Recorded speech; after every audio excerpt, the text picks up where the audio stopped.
Yes, सभी को good evening. आज का जो हमारा टॉपिक है वह है सिटीजनशिप यानी कि नागरिकता। तो आज हम नागरिकता के संबंध में चर्चा करेंगे। यह भी एक बहुत ही छोटा सा टॉपिक है। तो चलिए चर्चा की शुरुआत में ज्यादा किसी भूमिका पे बातें ना करते हुए हम सीधे अपने मुख्य बिंदु पे मेन पॉइंट पर आते हैं।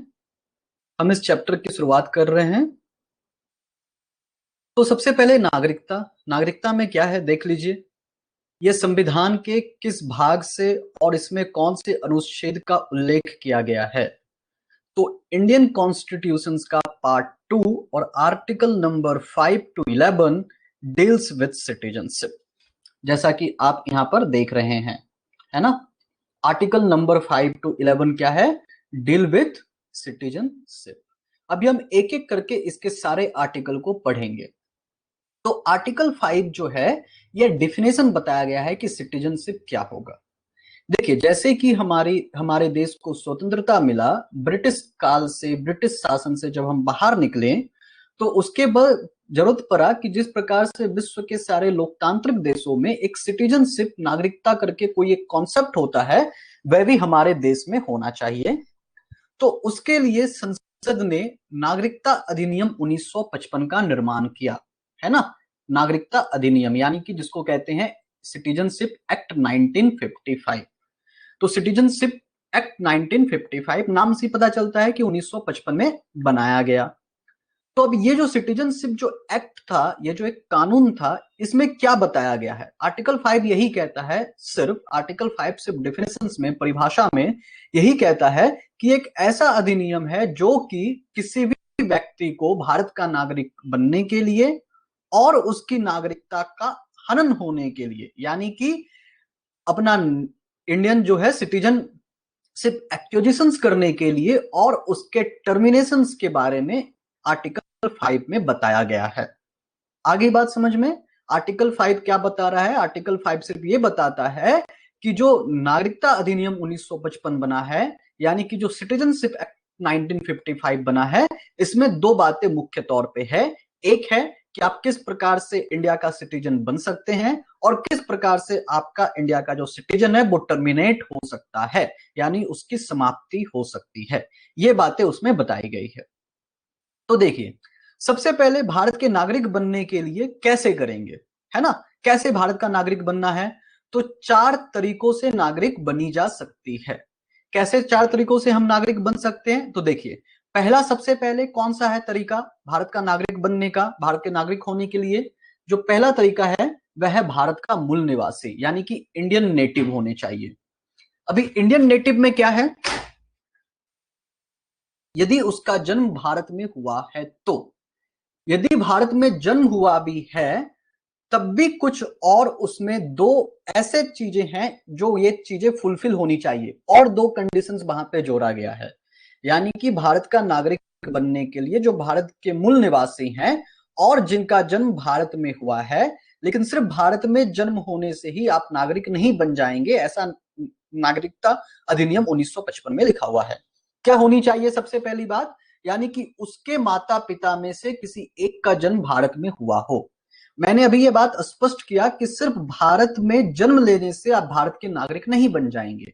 इसका मतलब यह हुआ कि समझो कि कोई विदेशी भारत में ट्रेवलिंग के लिए आया और उसी वक्त उसका बच्चा हो गया, तो क्या वो भारत का नागरिक कहलाएगा? नहीं, वो भारत का नागरिक नहीं कहलाएगा। यानी कि भारत में जन्म लेने मात्र से ही कोई भारत का नागरिक, भारत का सिटीजन नहीं बन जाता। तो उसके लिए और क्या कंडीशन होना चाहिए? उसके लिए और दो कंडीशन है। कौन से वो कंडीशन है? तो फर्स्ट कंडीशन क्या है? फर्स्ट कंडीशन है कि उसके माता पिता में से किसी एक का जन्म भारत में हुआ हो, यानी कि उस बच्चे का जो पेरेंट्स है उसमें से कोई एक पेरेंट जो है उसका जन्म कहां पे हुआ हो? भारत में हुआ हो। और दूसरा क्या है? सिर्फ एक कंडीशन फुलफिल नहीं हो रहा है, सेकंड कंडीशन भी फुलफिल होना चाहिए। क्या सेकंड कंडीशन है? संविधान लागू होने के 5 वर्ष पूर्व से भारत में रह रहा हो। इसका मतलब यह हो गया कि जिस प्रकार संविधान कब लागू हुआ था? 26 जनवरी 1950 में। उसके बाद उसके पहले से, यानी कि have been living in India for 5 years before the constitution came into force. ये दोनों चीज फुलफिल होनी चाहिए। हाँ अनिल, आप कुछ क्वेश्चन पूछ रहे हैं, जल्दी पूछिए। तो पहला टाइप आपको समझ में आया, पहली कैटेगरी समझ में आ गई कि भारत का नागरिक इंडियन सिटीजनशिप बनने के लिए क्या है, सबसे पहले क्या शर्तें हैं, क्या कंडीशंस हैं, कि वो भारत का नागरिक होना चाहिए, उसका जन्म भारत में हुआ होना चाहिए। लेकिन भारत में जन्म होने मात्र से ही कोई भारत का नागरिक नहीं बन जाता, उसके साथ दो अलग कंडीशंस भी फुलफिल होने चाहिए। ठीक है, तो ये हो गया पहली कैटेगरी। आगे चले। ठीक है, दूसरी कैटेगरी में क्या है, पाकिस्तान से स्थानांतरित हुआ व्यक्ति, यानी कि जो person, a person migrated from Pakistan, Pakistan से आया हुआ व्यक्ति। ये अभी की बात नहीं है ना, ये उस वक्त की बात है जब ये बिल बनी थी।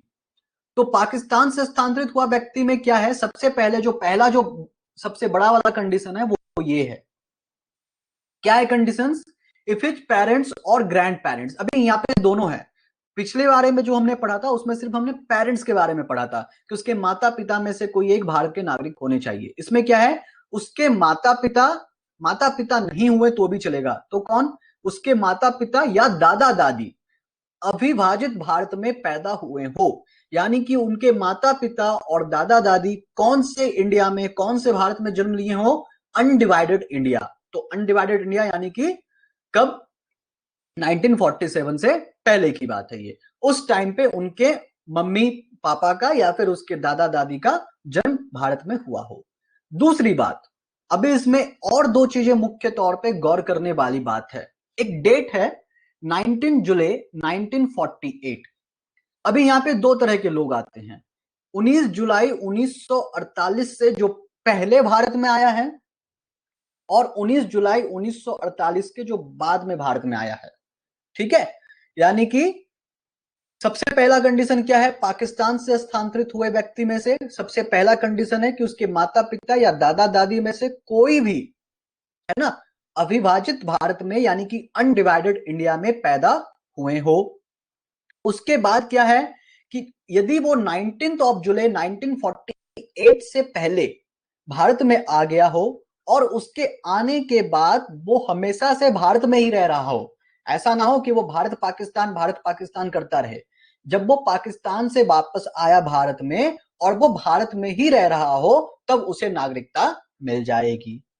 दूसरा कंडीशन क्या कहता है कि यदि 19 जुलाई 1948 के बाद कोई व्यक्ति आया है, ठीक है, और भारत आने के बाद वो 6 महीने तक भारत में रहा और 6 महीने के बाद उसने नागरिकता पंजीकरण जो फॉर्म होता है, यानी कि सिटीजनशिप रजिस्ट्रेशन फॉर्म, वो उसने फिलअप किया है। यह है आर्टिकल नंबर 6। आर्टिकल नंबर 5 क्या था, डिफिनेशन था। आर्टिकल नंबर 6 जो है यह क्या करता है, आपको सिटीजनशिप प्रोवाइड करता है। आर्टिकल नंबर 6 का काम क्या है, सिटीजनशिप प्रोवाइड करना। तो कैसे सिटीजनशिप प्रोवाइड करता है, जो व्यक्ति पाकिस्तान से माइग्रेट होकर के आए हैं। ये आपका एमसीक्यू का क्वेश्चन है, इसको आप ध्यान में रखिए। आर्टिकल 6 कैसे सिटीजनशिप प्रोवाइड करता है, जो पाकिस्तान से माइग्रेट होकर के आया हो। और ये देखिए, मैंने हमेशा आपको कहा है कि डेट याद करने की कोई जरूरत नहीं है, लेकिन ये यहाँ पे जो ये जो दो डेट है ये आपको याद रखनी पड़ेगी, क्योंकि ये सिटीजनशिप से रिलेटेड है और इसका कॉन्सेप्ट का बेस ही डेट है ना, बिना डेट का इसमें काम नहीं चल सकता। इस कॉन्सेप्ट का पूरा जो बेस है वही डेट है। आगे बात समझ में, कोई दिक्कत, हमने सेकंड टाइप्स पढ़ लिया, यानी कि पहला तरीका हमने देखा और हमने दूसरा तरीका देखा। अब देखिए तीसरा और चौथा तरीका, यानी चार ही तरीके से हैं। तो तीसरा तरीका क्या है, पाकिस्तान गया है, पाकिस्तान गया लेकिन फिर से वापस भारत में आ गया। यानी कि समझ लीजिए कि जब डिवाइड हो रहा था, जब भारत का बंटवारा हो रहा था, तो कोई व्यक्ति पाकिस्तान चला गया, लेकिन पाकिस्तान गया, उसको वहां पे मजा नहीं आया, वो फिर से भारत में आ गया। So migrated to Pakistan but return to India. यहाँ पे दोनों कंडीशन है, यानी पाकिस्तान गया और फिर वापस इंडिया में आ गया। तो ऐसे व्यक्ति क्या है, पंजीकरण फॉर्म भरने के बाद 6 महीने तक भारत में रह रहा हो, यानी कि वो पाकिस्तान गया, पाकिस्तान से वापस इंडिया में आ गया, और उसके बाद जब उसने अपना सिटीजनशिप लेने के लिए जब उसने रजिस्ट्रेशन फॉर्म भरा, तो वो फॉर्म भरने के बाद 6 महीने तक वो भारत में ही रह रहा हो, ऐसा नहीं कि फॉर्म भरते उसे सिटीजनशिप मिल जाएगी। गवर्नमेंट उसके ऊपर मतलब पूरी निगरानी भी रखते हैं कि ठीक है, आपको आपने रजिस्ट्रेशन फॉर्म भर दिया, लेकिन रजिस्ट्रेशन फॉर्म ऐसा ना हो कि भरने के बाद आप फिर पाकिस्तान चले जाओ।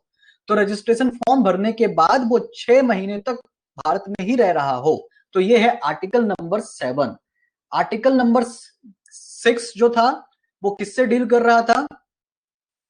आर्टिकल नंबर 6 किससे डील कर रहा था? जो पाकिस्तान से आया है। आर्टिकल नंबर 7 किससे डील कर रहा है? जो पाकिस्तान गया लेकिन फिर से भारत में आ गया। इस चीजों को आपको याद रखनी पड़ेगी। ये एमसीक्यू है, एमसीक्यू के क्वेश्चंस हैं। हालांकि यूपीएससी कभी भी इस तरह के आर्टिकल्स वगैरह नहीं पूछती, लेकिन कभी कभी हो सकता है उसका दिमाग फिर जाए, तो इस तरह के आर्टिकल्स भी वो क्वेश्चन में डाल सकते हैं। दूसरा चीज, बाहर रह रहे भारतीय मूल का व्यक्ति। अभी देखिए इसमें जो लास्ट चीजें हैं, यानी कि person of Indian origin outside India, जो कि भारत के ही हैं, भारत के ही नागरिक हैं, लेकिन वो विदेश में रह रहे हैं। हो सकता है वो अपने किसी काम के कारण विदेश में गए हो, किसी बिजनेस के लिए विदेश में गए हो और वहीं पे रह रहे हो। तो ऐसे लोगों के बच्चे भारत के नागरिक बन सकते हैं क्या? हाँ, यदि उसके माता पिता या दादा दादी अविभाजित भारत में पैदा हुए हो। If his parents or grandparents were born in undivided India, but he is living outside India। ये क्या है? आर्टिकल नंबर 8 है। तो आर्टिकल नंबर 8 किससे डील करता है? Person of Indian origin living outside. तो आर्टिकल नंबर 6, आर्टिकल नंबर 7 और आर्टिकल नंबर 8, ये तीनों आर्टिकल जो है ये सिटीजनशिप देने के लिए है। तो इसलिए आपको ये तीनों आर्टिकल अच्छे से याद होनी चाहिए। कभी भी यूपीएससी इससे क्वेश्चंस पूछ सकते हैं, हालांकि नहीं पूछेंगे, 90% चांसेस है नहीं पूछने का, लेकिन 10% के लिए रिस्क क्यों लेने का, है ना। बाकी आपके स्टेट पीसीएस में तो पूछेंगे ही, स्टेट पीसीएस वाले ऐसे सवाल पूछ लेते हैं। तो देखिए अब हमने सीख लिया कि नागरिकता हमें कैसे कैसे मिली है, ठीक है। अब जब नागरिकता मिल गई है तो नागरिकता का समापन भी होगा, यानी कि टर्मिनेशन भी होगा। तो टर्मिनेशन कैसे हो सकता है, हम इस चीजों के बारे में देखते हैं। आज बहुत लोग आए, आज पहली बार संख्या मुझे 25 दिख रही है बच्चों की। ये तो हमेशा 14, 15, 16 होता था। हाँ, विशाल ने क्या क्वेश्चन पूछा है? अगर कोई करंट सिचुएशन में इंडियन सिटीजन है ना, इंडियन सिटीजन मेंटेन करने के लिए कुछ करना पड़ता है क्या? नहीं, करंट सिचुएशन में इंडियन सिटीजनशिप मेंटेन करने के लिए कुछ नहीं करना पड़ता है, क्योंकि आप भारत में पैदा लिए हो और आपके माता पिता, आपके दादा दादी, ये सभी लोग भारतीय थे, इसलिए आपको जन्म से ही भारतीयता मिल गई। अच्छा, दूसरा क्वेश्चन क्या? If he is living in other country. हाँ, यदि वो अदर कंट्री में रह रहा है तब तो जरूरत है ना, यही चीज तो है। भारत रह रहे भारतीय मूल का व्यक्ति, जैसे कि फॉर एग्जांपल आप समझ लीजिए कोई एक बंदा है, उसने किसी शादी कर ली और शादी करके वो विदेश चला गया रहने के लिए, जॉब के लिए, और वहां पे उसका बच्चा पैदा हो गया। अब क्वेश्चन ये है कि वो बच्चा हिंदुस्तानी होगा या फिर बच्चा जिस देश में पैदा लिया है वो उस देश का होगा। अभी उस देश का होगा या नहीं ये डिपेंड करता है उस देश के कानून के ऊपर, ठीक है। तो उसके ऊपर हमें पढ़ना नहीं है, हर एक देश का अपना अलग अलग कानून होता है। लेकिन प्रश्न यहाँ पे ये है, क्वेश्चन यहाँ पे ये है कि क्या वो बच्चा भारत का होगा? क्यों नहीं भारत का होगा? क्योंकि उसके माता पिता ही भारतीय है ना। यहाँ पे क्या लिखा हुआ है? आर्टिकल 8 क्या कहता है? इफ हिज पेरेंट्स और grand parents were born in undivided India but he is living outside India. ये किसके लिए था? अनडिवाइडेड इंडिया के लिए था। लेकिन उसके जो माता पिता जो हैं, अब वो किस में रह रहे हैं? वो माता पिता उसके जो थे वो जन्म से ही हिंदुस्तानी थे, इसलिए अब उनको कोई प्रॉब्लम नहीं होगा सिटीजनशिप के लिए। तो कोई बच्चा यदि फॉरेन में पैदा होता हो जिसके माँ और पिता दोनों इंडियन है, तो वो इंडियन ही बच्चा कहलाएगा। हाँ, जम्मू कश्मीर की दोहरी नागरिकता समाप्त होगी।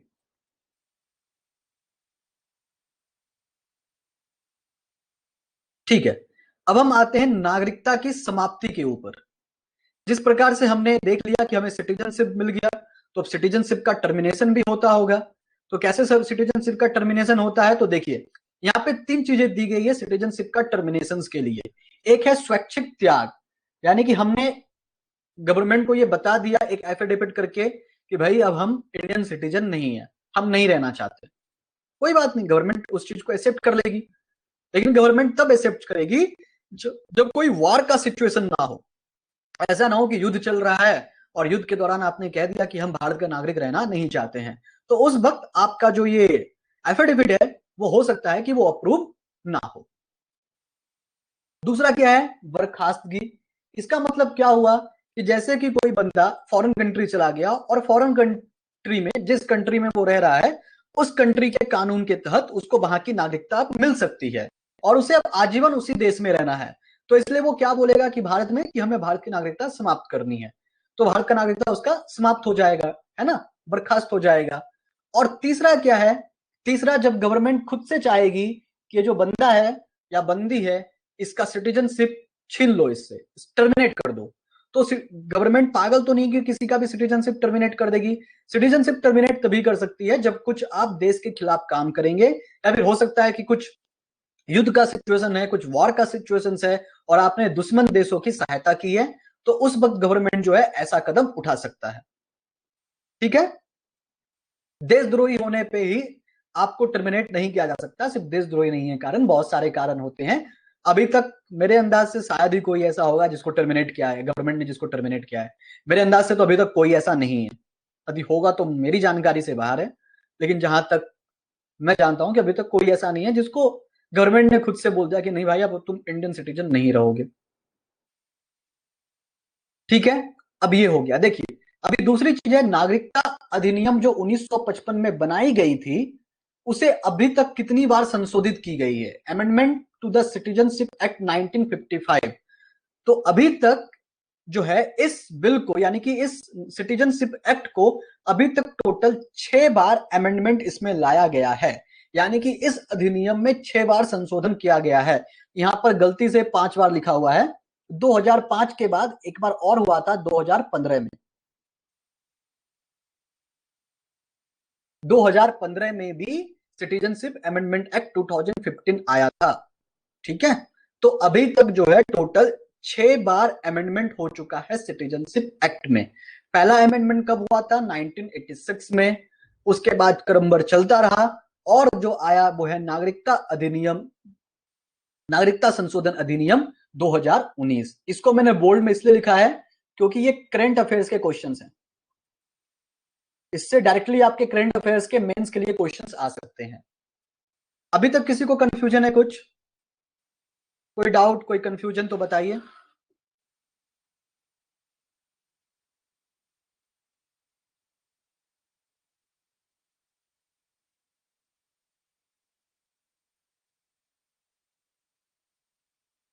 नहीं, ठीक है, तो समझ में आ गया किस प्रकार से आपको सिटीजनशिप मिलेगा।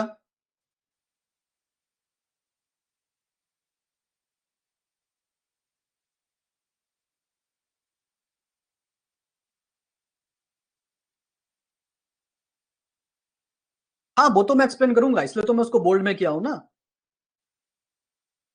सिटीजनशिप अमेंडमेंट एक्ट 2019 को मैं एक्सप्लेन करने के लिए बोल्ड में किया हूं, डोंट वरी।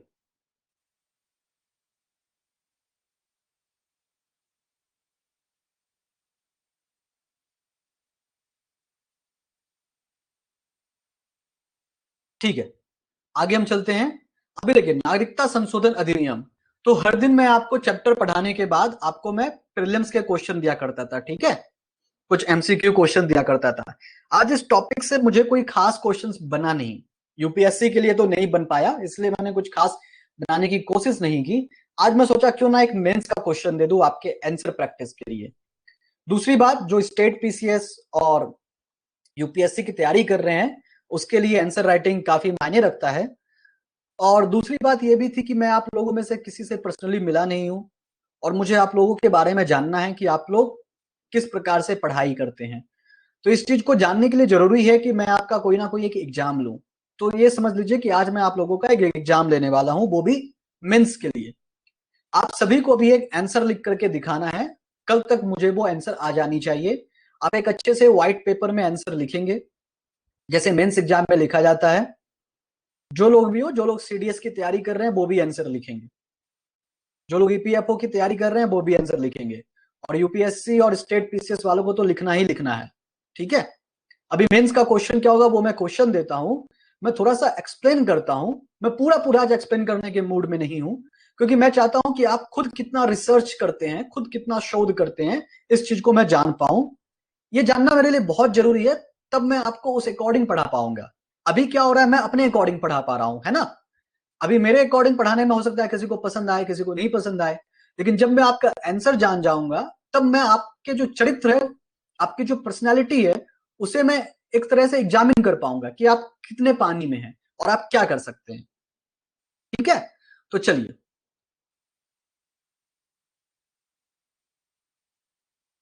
देखिए, यूपीएससी मेंस के लिए और स्टेट पीसीएस के मेंस के लिए इस तरह के क्वेश्चंस हैं।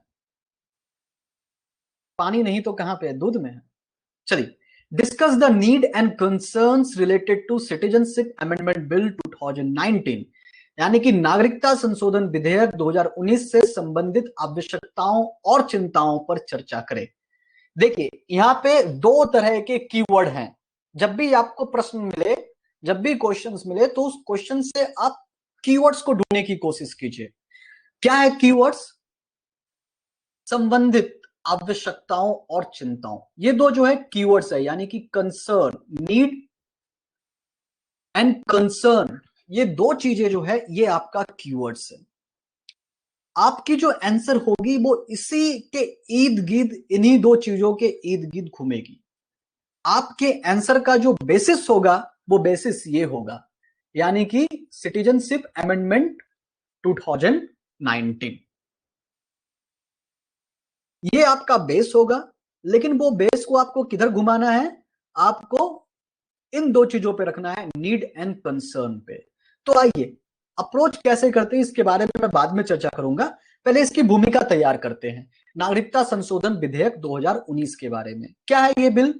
ये बिल नागरिकता संशोधन अधिनियम 2019 यानी कि दिसंबर में लाया गया और पास किया गया। हालांकि ये बिल उसके पहले जनवरी में भी आया था। ठीक है, इस चीज को आप ध्यान में रखिए। सिटीजनशिप अमेंडमेंट बिल 2019 जो है, एक्चुअली वो 2018 था, जिसको फर्स्ट टाइम लोकसभा में जनवरी 2019 में इंट्रोड्यूस किया गया था, और वो बिल लोकसभा से पास भी हो गया था। लेकिन वो बिल राज्यसभा तक पहुंच नहीं पाया, क्योंकि उसके बाद ही इलेक्शन आ गया था, लोकसभा का इलेक्शन, जो कि 2019 में हुआ था।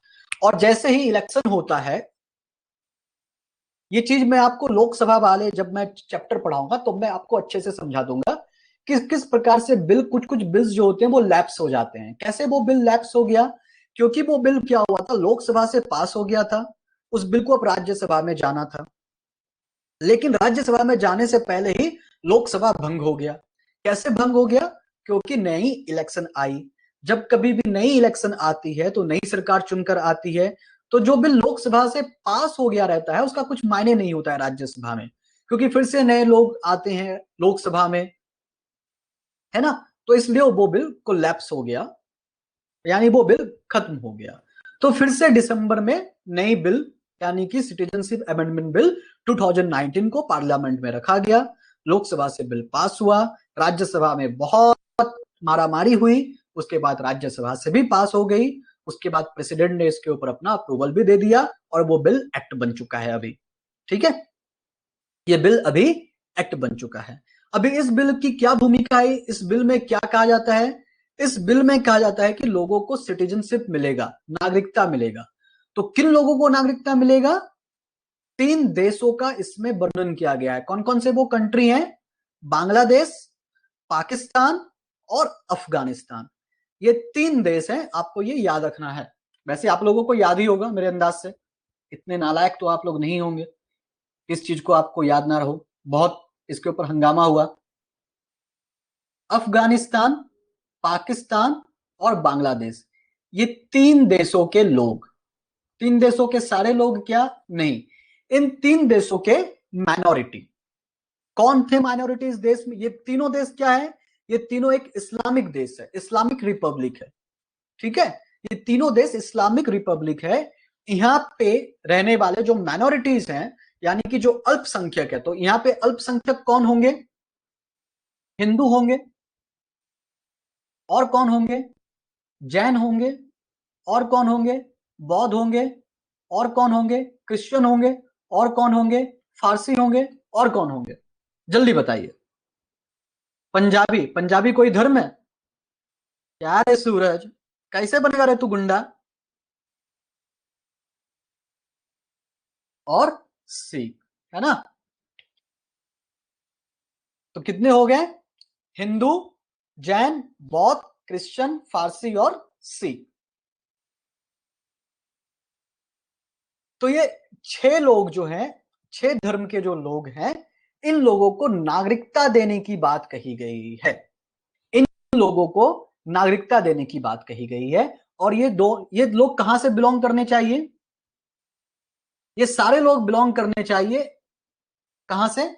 अफगानिस्तान, पाकिस्तान और बांग्लादेश।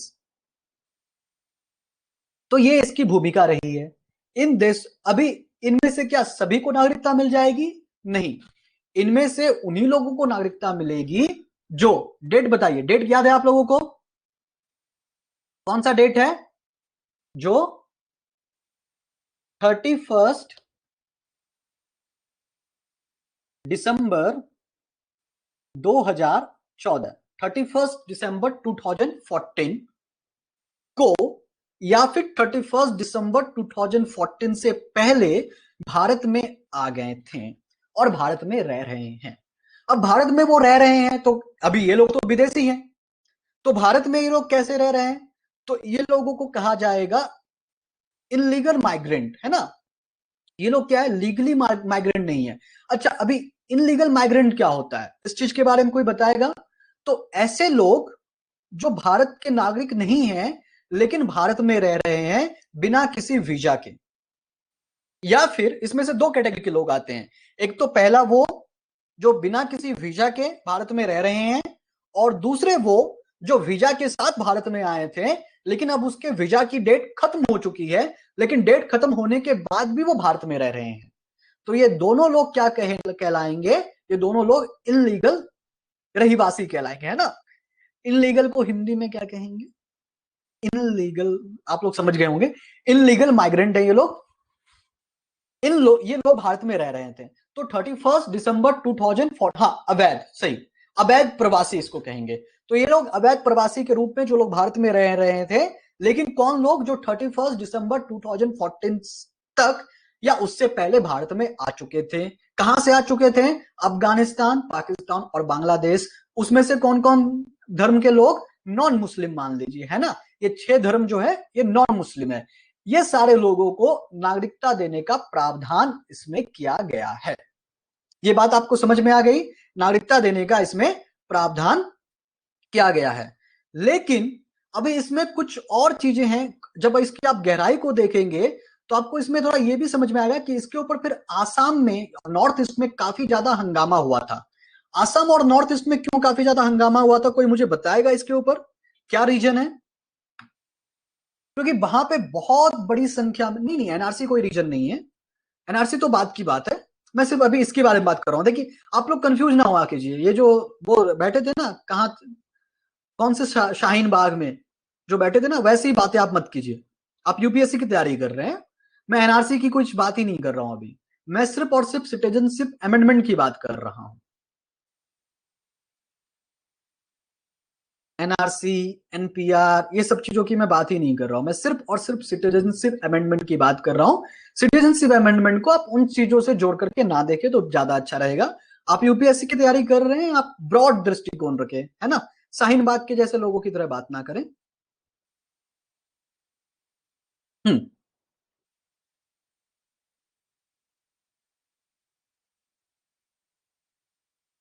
तो देखिए, क्या बता रहा था मैं, कि नॉर्थ ईस्ट में इसके ऊपर काफी हंगामा हुआ, क्योंकि नॉर्थ ईस्ट में बहुत बड़ी संख्या में बांग्लादेशी लोग आकर के वहां पे रह रहे थे। और उन लोगों की संख्या लगभग 20 मिलियंस, यानी कि 2 करोड़ के आसपास थी। और उन लोगों के कारण रहने से वहां की जो स्थिति थी, मतलब वहां के लोगों को समस्या आ रही थी, क्योंकि वहां की जैसे भी जनसंख्या उतनी ज्यादा है नहीं दूसरे राज्यों की तुलना में। और वहां के जो कल्चर है, वो कल्चर, अब उन लोगों को लग रहा था, वहां के प्रॉपर रहने वाले जो लोग थे, जो डोमिसाइल लोग थे, उन लोगों को लग रहा था कि उनका कल्चर कहीं ना कहीं खतरे में आ जाएगा, या फिर उनका जॉब खतरे में आ जाएगा, उसके भूमि पर कब्जा हो जाएगा, उनके चीजों पे कब्जा हो जाएगा। तो इसलिए वहां पे बहुत ज्यादा हंगामा हुआ था। तो इसलिए उन जगहों को छोड़ दिया गया। ठीक है? ये जो सिटीजनशिप अमेंडमेंट एक्ट जो बनाई गई थी, वो ये चीजें जो है वहां पे लागू नहीं होता है। कहां कहां पे वो लागू नहीं होता है? वो कौन से ऐसे राज्य हैं? असम है, मेघालय है, त्रिपुरा है, मिजोरम है, कि ऐसे राज्यों में के जो आदिवासी क्षेत्र हैं वहां पे ये सब चीजें लागू नहीं होती है। एक बात ये आपको समझ में आ गया? ये सारी बातें मैं आपको भूमिका क्लियर करने के लिए बता रहा हूं कि कहां पे लागू हो रही है और ये चीजें कहां पर लागू नहीं हो रही है। बाकी इन सब जगहों को छोड़ करके पूरे देश में ये सिटीजनशिप एक्ट जो अमेंडमेंट जो है वो लागू हो रहा है। नागालैंड भी है, सही। और भी दो तीन चीजें हैं वो मैं आपको बताऊंगा थोड़ी देर में। अभी देखिए, अभी इस बिल में सबसे बड़ा प्रॉब्लम क्या है? इस बिल के निगेटिव पॉइंट को भी आपको देखना होगा। आप भले ही बीजेपी के समर्थक हो या ना हो, मोदी जी के समर्थक हो या ना हो, लेकिन हर एक चीज में कहीं ना कहीं निगेटिव पॉइंट तो है। अभी इसमें निगेटिव पॉइंट क्यों, क्या है? सरकार का क्या पक्ष है? सरकार क्या कहना चाहती है कि ये जितने भी धर्म के लोग हैं वहां पे ये माइनॉरिटी हैं और माइनॉरिटी के कारण वहां पर जो है इन लोगों के ऊपर अत्याचार हो रहा है। ठीक है, तो सबसे पहले आप ये डिफ्रेंशिएट नहीं कर पाएंगे कि 31 दिसंबर 2014 से पहले जो लोग भारत में आए थे वो वहां पे अत्याचार के कारण भारत में आ गए थे या भारत में अच्छे रोजगार की तलाश में वो भारत में आ गए थे। इस चीजों को वो डिस्टिंग्विश हमारी गवर्नमेंट नहीं कर पाएगी, पहली चीज। दूसरी चीज, आपने इन्हीं तीन कंट्री को क्यों चुना? आपके पास श्रीलंका भी चुनने के लिए थी, क्योंकि श्रीलंका में भी प्रॉब्लम है। वहां पे भी जो श्रीलंकन है और जो तमिल भाषी है उनके बीच भी हमेशा मनमुटाव रहता है और वहां पे भी इस तरह की समस्या होती है। जिस प्रकार से पाकिस्तान में मुस्लिमों के साथ समस्या होती, सॉरी, पाकिस्तान में हिंदुओं के साथ समस्या होती है, वैसे ही श्रीलंका में तमिल भाषा बोलने वाले लोगों के साथ भी समस्या होती है। तो वो भी तो हमारे हिंदू थे, आपने उनको क्यों नहीं इंक्लूड किया? ये एक निगेटिव पॉइंट है, इसके बारे में भी आपको बताना पड़ेगा। जब आप आंसर लिखेंगे तो आंसर में पॉजिटिव और नेगेटिव दोनों पक्षों को बहुत ही संतुलित करके आपको लिखना है। यानी आपको ना तो इस बिल के अगेंस्ट बातें करनी है और ना तो इस बिल के प्रो में बातें करनी है। आपको बिल्कुल संतुलित आंसर देना है और इसके साथ साथ कंक्लूजन में भी, जैसे कि कंक्लूजन क्या है, यदि आपने निगेटिव पॉइंट लिखा है अपने आंसर में, ध्यान रखिए इस चीजों को आप अच्छे से समझ जाइए कि यदि आपने आंसर में कहीं पे भी निगेटिव पॉइंट लिखा है तो आपको कंक्लूजन में बताना पड़ेगा कि यदि आपका ये निगेटिव पॉइंट है तो इसका पॉजिटिव पॉइंट क्या हो सकता है। यानी इस चीज का निगेटिव पॉइंट को हम कैसे हटा सकते हैं, आपको ये लिखना होगा। आपको सिर्फ निगेटिव पॉइंट बतानी नहीं चाहिए, क्योंकि देखिए इसमें क्या है, नीड यानी कि आवश्यकता। इस बिल की क्या आवश्यकता है? इस बिल की आवश्यकता तो है, सीधी सी बात है, पाकिस्तान में जो हिंदू है या पाकिस्तान में जो नॉन मुस्लिम है उसके ऊपर अत्याचार हो रहा है, बांग्लादेश में हो रहा है, अफगानिस्तान में हो रहा है, उसको नागरिकता देने में हमारा कुछ जा नहीं रहा है। हो सकता है कि हमारे ऊपर थोड़ा बर्डन आ जाए, गवर्नमेंट को बर्डन आ जाए कि इन लोगों को फिर रोजगार देना, इन लोगों के बच्चों को शिक्षा प्रोवाइड करना, इन लोगों को रहने के लिए जगह देना, ये सारे बर्डन आएंगे गवर्नमेंट के ऊपर। लेकिन ये सारे लोग कौन है? ये सारे लोग कहीं ना कहीं हिंदुस्तान से ही संबंध रखते हैं, है ना? कहीं ना कहीं ये बंटवारे के कारण उधर चले गए थे और उसके बाद ये वापस नहीं आ पाए, क्योंकि बंटवारे के बाद जो लोग पाकिस्तान चले गए थे और जिनके पास पैसा था वो पाकिस्तान से वापस हिंदुस्तान आ गए थे, लेकिन जिनके पास पैसा नहीं था, जो गरीब थे, वो वहीं पे फंसे रह गए थे, वो वापस नहीं आ पाए थे। जैसे कि आज अभी हो रहा है लॉकडाउन में, गरीब है, पैदल चल रहे हैं, उनके पास पैसा नहीं है, वो नहीं जा पा रहे घर, है ना? तो ऐसी समस्या उस टाइम पे भी हुई थी। तो इन सारे चीजों को, यानी कि हमारे पूर्वजों ने जो गलती किया था उस गलती को हम सुधारने का एक काम कर रहे हैं। लेकिन गलती को सुधारने के काम में हमने सिर्फ इन्हीं तीन देशों को क्यों चुना जो कि इस्लामिक रिपब्लिक है? हम चाहे तो श्रीलंका को भी चुन सकते थे, हम चाहते तो म्यांमार को भी चुन सकते थे, लेकिन हमने उन देशों को नहीं चुना। गवर्नमेंट इसके ऊपर चुप है, गवर्नमेंट को इसके ऊपर भी जवाब देनी चाहिए।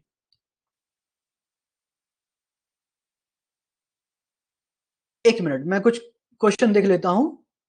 अगर ये 2014 से पहले इंडिया में हैं तो उनके पास रोजगार एंड एजुकेशन होगा। हाँ, रोजगार एंड एजुकेशन तो होगा, लेकिन देखिए, रोजगार एजुकेशन होगा लेकिन वो भारत के नागरिक नहीं थे, तो भारत के नागरिक नहीं होने के कारण उसको अधिकार नहीं मिलेगा। ठीक है, जैसे कि फॉर एग्जांपल आपको गवर्नमेंट इंजीनियरिंग कॉलेज में एडमिशन लेना है तो आपको अपना नागरिकता प्रमाण पत्र देना होता है। अभी इसके पास यदि नागरिकता प्रमाण पत्र नहीं था तो इंजीनियरिंग कॉलेज में ऑब्वियस सी बात है एडमिशन नहीं ले पाएंगे इसके बच्चे। अभी जब इनको नागरिकता मिल जाएगी तो इसके बच्चे इंजीनियरिंग कॉलेज में एडमिशन लेंगे, तो इंजीनियरिंग कॉलेज की सीट्स कम होगी। वैसे इंजीनियरिंग कॉलेज तो हर दूसरी गली में खुल चुका है।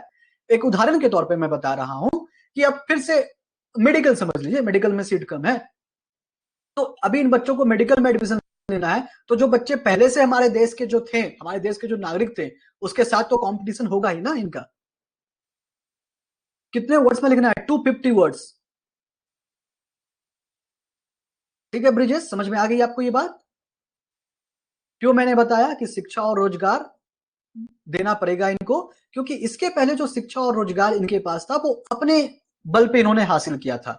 नागरिक होने के कारण अब भारत सरकार की जिम्मेदारी होगी कि इसको वो सारी सुख सुविधाएं दिलवाई जाए जो एक भारतीय नागरिक को मिलती है, जैसे कि right to education, free education 14 years तक।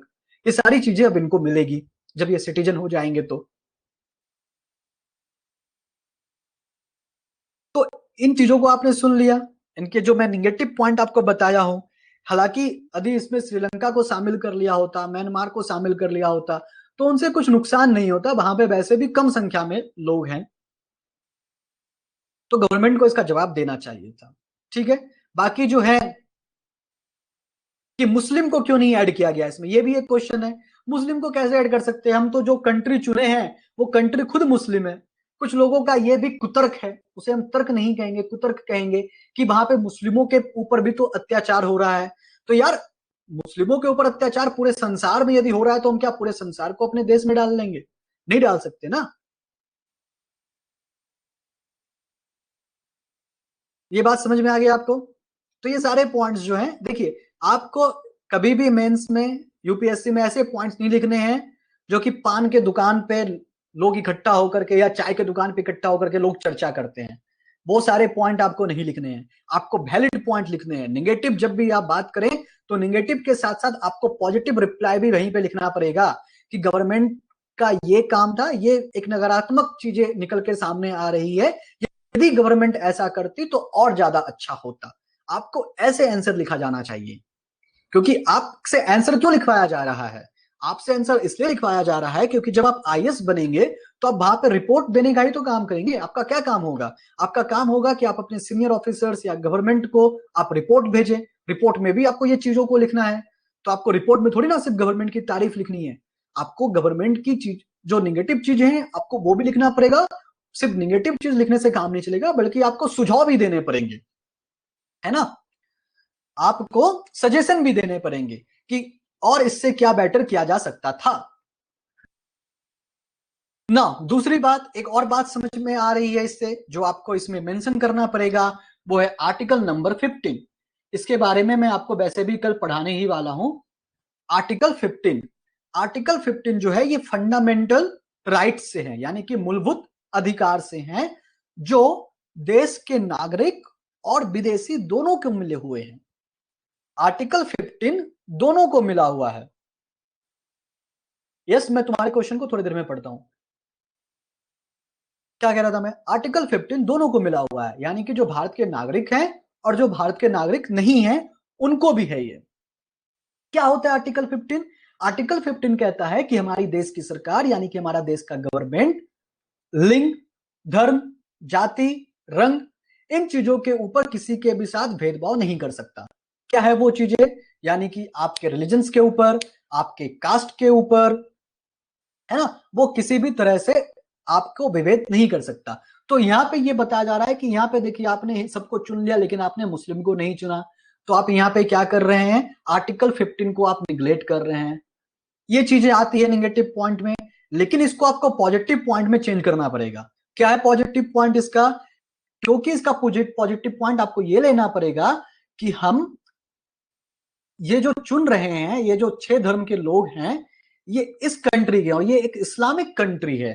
हमने कहीं पे भी, गवर्नमेंट ने शायद कहीं पे भी उनके जो डॉक्यूमेंट्स है उन्होंने ये नहीं लिखा है, उन्होंने लिखा है कि minority, religions minority of Pakistan, Bangladesh and Afghanistan. तो वहां पे जो माइनॉरिटीज हैं वो ये हैं, इसलिए आर्टिकल 15 का जो आप लोग जो कह रहे हैं कि आर्टिकल 15 के ऊपर आपने ये काम किया है वो काम किया है, तो ये आप समझ सकते हैं, इसको आप अवॉइड कर सकते हैं, यहाँ पे निगलेक्ट कर सकते हैं, यहाँ पे निगलेक्ट किया जा सकता है। अब मैं आता हूं क्वेश्चन पे, अगर उसका कभी फंडामेंटल राइट्स वायलेट होता है तो उसको राइट होता है क्या कोर्ट में अपील करने का? किसको? उसको किसको? विदेशी को, जो कि फॉरेन के लोग हैं, उसको क्या? पूरा लिखा करो, उसको उसको नहीं। वो क्या तुम्हारी, मतलब हमारे हिंदुस्तान में अपने पति जो है अपनी पत्नी का नाम नहीं लेते हैं। हाँ, विदाउट सिटीजनशिप वाले को, विदाउट सिटीजनशिप वाले को। अच्छा, हाँ, यदि उनका फंडामेंटल राइट्स, अभी देखिए फंडामेंटल राइट्स बहुत सारे टाइप्स के हैं, तो कुछ फंडामेंटल राइट्स वॉयलेट होने के बाद वो कोर्ट में जा सकते हैं और कुछ में नहीं जा सकते हैं। इसके बारे में मैं फंडामेंटल राइट्स का चैप्टर जब पढ़ाऊंगा तो उसके ऊपर चर्चा करूंगा, और शायद फंडामेंटल राइट्स का चैप्टर कल या परसों ही मैं पढ़ाने वाला हूं। फंडामेंटल राइट्स का चैप्टर काफी बड़ा है, इसलिए शायद मैं सोच रहा हूं कि मैं उसको परसों पढ़ाऊं, क्योंकि मुझे पूरा दिन चला जाएगा उसका नोट्स प्रिपेयर करने के लिए, कैसे प्रेजेंटेशन बनाने के लिए। सर वो तो इंडियंस पर लागू होगा, वो तो बाहर वालों को लेके नागरिकता दे रहे हैं। नहीं नहीं नहीं अनिल, आप जो कह रहे हो ना कि वो इंडियंस पे लागू होगा, आर्टिकल 15 सभी पे लागू होता है, जो इंडियन है वो भी और जो नॉन इंडियन है वो भी। हमारे, क्योंकि हमारा जो है, हम एक धर्मनिरपेक्ष है ना, हम किसी भी धर्म के साथ पक्षपात नहीं कर सकते, ऐसा है आर्टिकल 15। क्लियर? तो मुख्य प्राप्त देखिए, या सेक्युलर है हम, हो गया। तो आपने इस चीजों को समझ लिया, आपको मैंने कुछ पॉजिटिव पॉइंट बताए, कुछ नेगेटिव पॉइंट बताया, नेगेटिव पॉइंट को कैसे आप बाईपास कर सकते हैं ये भी मैंने बताया। तो अभी आंसर लिखने का अप्रोच क्या होना चाहिए ये आप देखिए।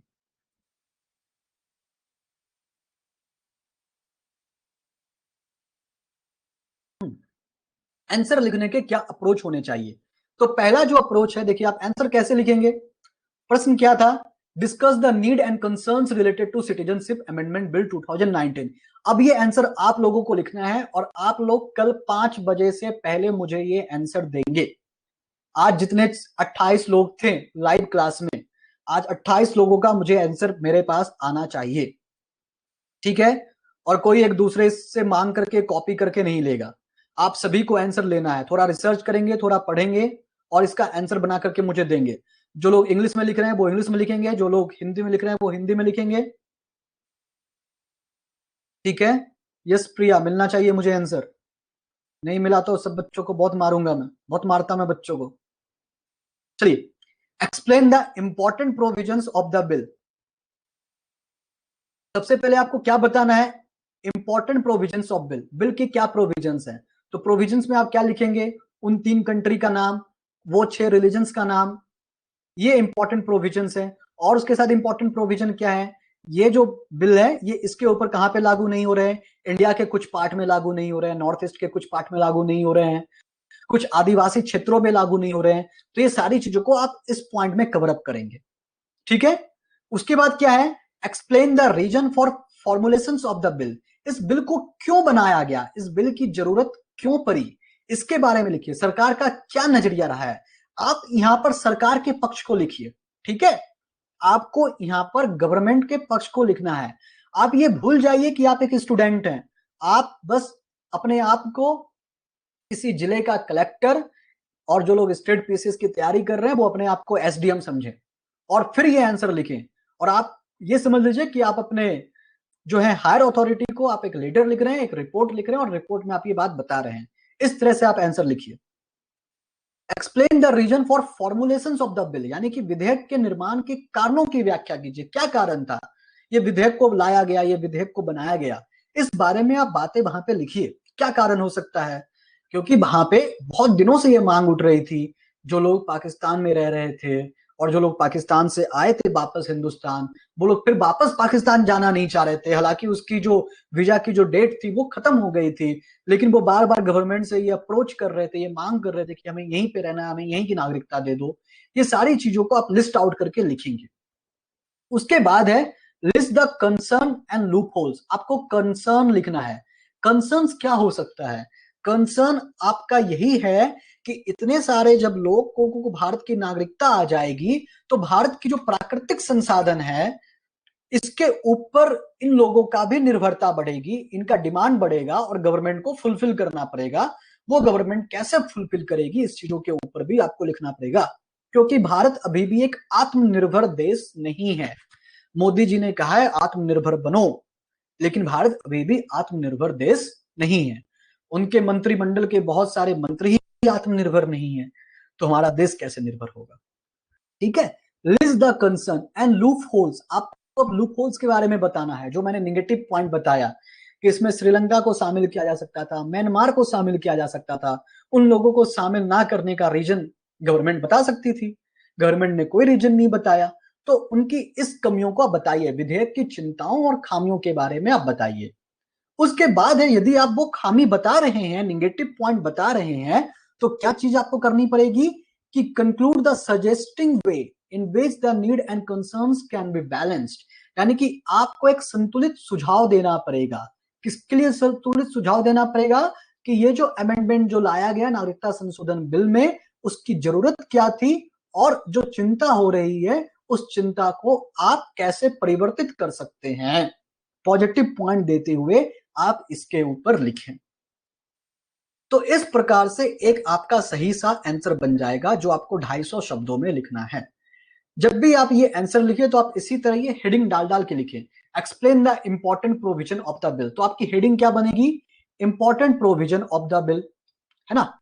विधेयक के महत्वपूर्ण प्रावधान हिंदी में। Reason for formulation of the bill, ये आप लिख सकते हैं। विधेयक के निर्माण के कारण, इस तरह से आप हेडिंग डाल करके आंसर लिख सकते हैं। विधेयक के चिंताओं और खामियों, तो आप लिख सकते हैं कि विधेयक के ऊपर क्या चिंता है और नेक्स्ट हेडिंग में लिख सकते हैं क्या खामी है। ठीक है, इस चीज के ऊपर आप लिख सकते हैं। उसके बाद कंक्लूजन हेडिंग डाल करके आप जो है कंक्लूजन बताएंगे, क्या कंक्लूजन आप देना चाहते हैं। तो इस तरह से आपका एक कंप्लीट आंसर बन जाएगा। आपका आंसर पढ़ने के बाद मैं इसके आंसर पे और एक स्टैंडर्ड आंसर जो होगा, जो मेरा स्टैंडर्ड आंसर होगा, वो भी मैं आपको भेजूंगा कि किस प्रकार से एक सही आंसर लिखा जा सकता है। मेरा आंसर मैं आपको हिंदी और इंग्लिश दोनों में दे दूंगा। ठीक है, किसी को मराठी में चाहिए तो मराठी में भी मिल जाएगा। हाँ, अब तक हमने जो पढ़ाया, कोई क्वेश्चन है इसमें से?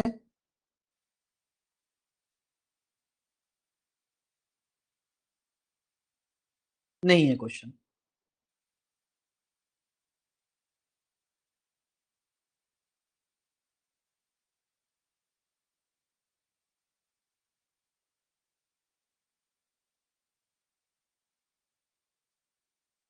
सीडीएस में क्या पूछ सकते हैं? सीडीएस में वही पूछ सकते हैं, आर्टिकल 6, आर्टिकल 7, आर्टिकल 8, ये पूछ सकते हैं।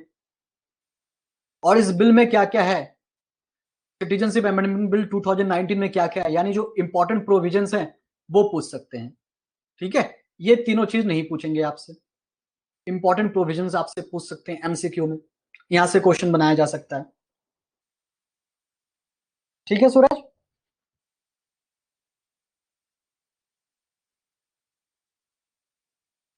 आप लोग क्वेश्चन नहीं पूछते यार, क्वेश्चन पूछा कीजिए अच्छे से। मैं सारे क्वेश्चन का जवाब दूंगा आपको।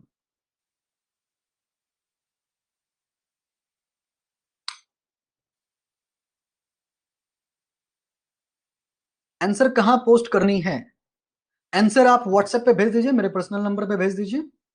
उसके बाद हमारा फेसबुक पेज है, आपके पोस्ट से याद आ गया, आंसर आप हमारे फेसबुक पेज पे भी पोस्ट कर दीजिए, यदि आप फेसबुक पे हैं तो। नहीं है तो अच्छी बात है।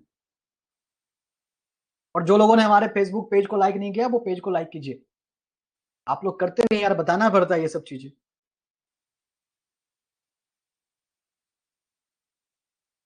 देखिए, मैं यदि अच्छा आपको पढ़ा रहा हूं तो अभी आपकी जिम्मेदारी है किस चीज को दूसरों तक ले जाना।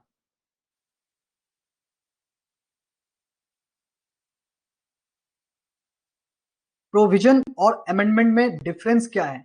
अमेंडमेंट यानी कि चेंजेस क्या लाया गया है, प्रोविजंस यानी उसमें क्या बताया गया है। जैसे कि एग्जाम्पल के तौर पे अभी घड़ी में बज रहा है 9:21। मैं घड़ी का काटा यदि इसको 10:21 पे ले जाऊं तो उसको कहेंगे अमेंडमेंट, यानी कि हमने चेंज कर दिया। और उसके बाद चेंज करने के बाद जो सामने आउटपुट आ रहा है उसको कहेंगे प्रोविजन। हाँ, पीआईओ, ओसीआई एंड एनआरआई, इसके बारे में मैं क्लास बनाऊंगा, डोंट वरी। क्योंकि 2015 में जो चेंजेस आया था नागरिकता संशोधन विधेयक में, उसके उसमें पीआईओ और ओसीआई और एनआरआई के बारे में ही चेंजेस आया था। उसके ऊपर भी मैं एक लेक्चर बनाऊंगा, ठीक है। देखिए, उसके बारे में जो मैं क्लास लेने का मैंने सोचा था कि आप जब आंसर मुझे लिख करके दे देंगे तो आंसर के ऊपर मैं डिस्कस करूंगा। तो आंसर के ऊपर डिस्कस करने के साथ साथ उस डिस्कशन में मैं ये भी शामिल करवा दूंगा आपका पीआईओ, ओसीआई और एनआरआई।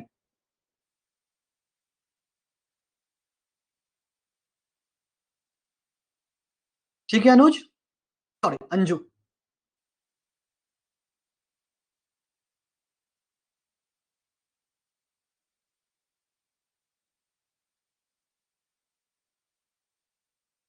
आप लोग, बहुत लोगों ने कहा था कि ज्योग्राफी का भी sir class launch, sorry history का भी क्लास लॉन्च करो। हमने मॉडर्न हिस्ट्री का क्लास लॉन्च लॉन्च कर दिया है।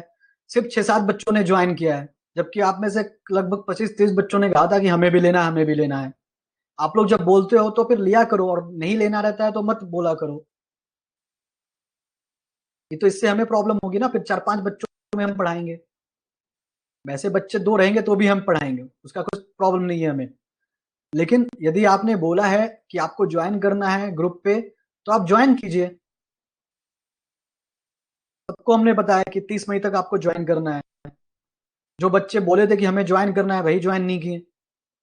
जो बच्चे नहीं बोले थे हमें ज्वाइन नहीं करना है, वो जो उन्होंने ज्वाइन किया है। ठीक है, मैं व्हाट्सएप पे लिंक भेज दूंगा।